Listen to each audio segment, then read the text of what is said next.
So, hello. We are here with our third game. I'm sitting here with Neil. Neil, how are you, man? Very good. And yourself? I'm doing all right. I'm getting to play video games at work. There's not much. I mean, this is pretty rad. Yeah. I'm super excited to talk about your game. This is I Hope, and it's kind of a special game. Will you tell us a little bit about it and what you're doing right now? Sure. I Hope is a game that is dealing with cancer and kids dealing with life-threatening illnesses in hospitals around the country. So the story takes place around Hope, who is this character right here, who is battling through a series of, battles in the hopes of ridding her homeland of cancer. And so it's a metaphor, and a pretty heavy-handed metaphor, for how kids have to deal with challenges as they go through cancer. And yeah, the game started off as just an experience of getting through the ordeal and being support for kids and families, but they brought along Game Changer last year, and now Kenny Roy, the creator of this, is donating this exclusively to Game Changer. All proceeds for this game go right to Game Changer, so all profits straight through. That's incredible. So can you talk about the mechanics of the game a little bit? Like, what's it play like? I'm super intrigued. Like, it's such an interesting concept and frankly beautiful concept. Well, that's the thing. We've been hearing that a lot. This game is built in Unity, but it looks very different than something that was built in Unity. So the game plays a lot like an Ocarina of Time, where you have the ability to roll. It's an open world game, and the environments are essentially, it's like you in another world. So you go in and you have to defeat or get defeated, as I just did there. I love this little mechanic. It's like a Prince of Persia on the early Xbox, where it's like, no, that's not how this works. That didn't happen. Right, you never die, you just kind of roll back into where you are. So you have to rid these cancers of the infection that they have, and that is, you use that as let me get both of these down, and then you absorb their energy, and that's what you use to defeat the bosses down the line.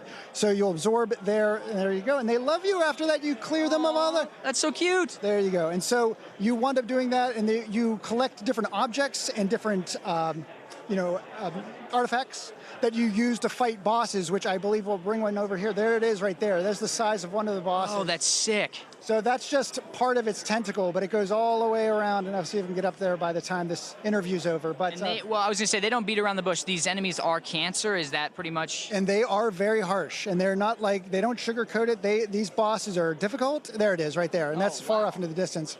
So the attribute you're going to get here is goggles that will help you get vision to see how to solve another puzzle.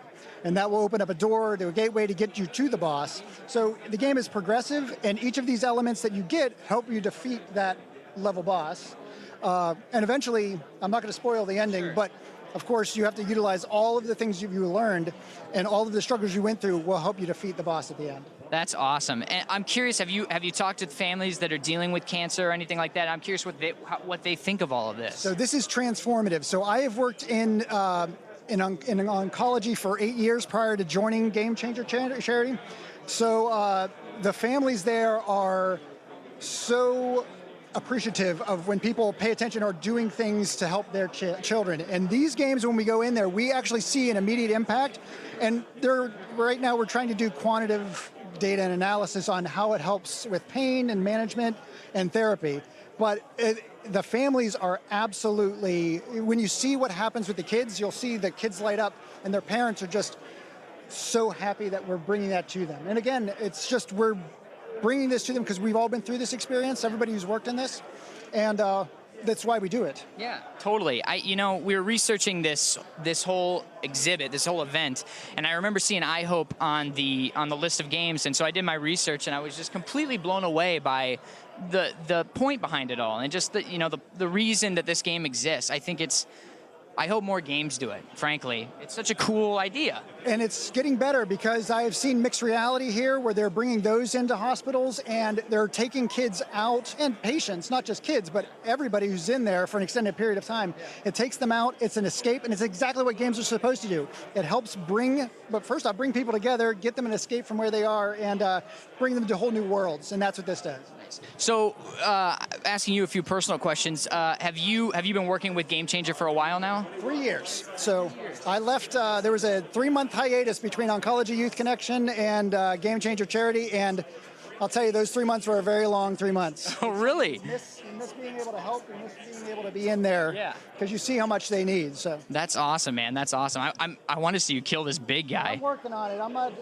You can only focus on 2 things at once. Sure, it's hard to do an interview and play. I understand. Oh, So, my goodness. oh, nice try, Do man. not sugarcoat this at all. That's Again, awesome. Hey, well, thank you so much. This has been an absolute pleasure. Greatly appreciate it. I really appreciate it too. I hope. What a cool idea for a game, honestly. Josh, what are you working on next?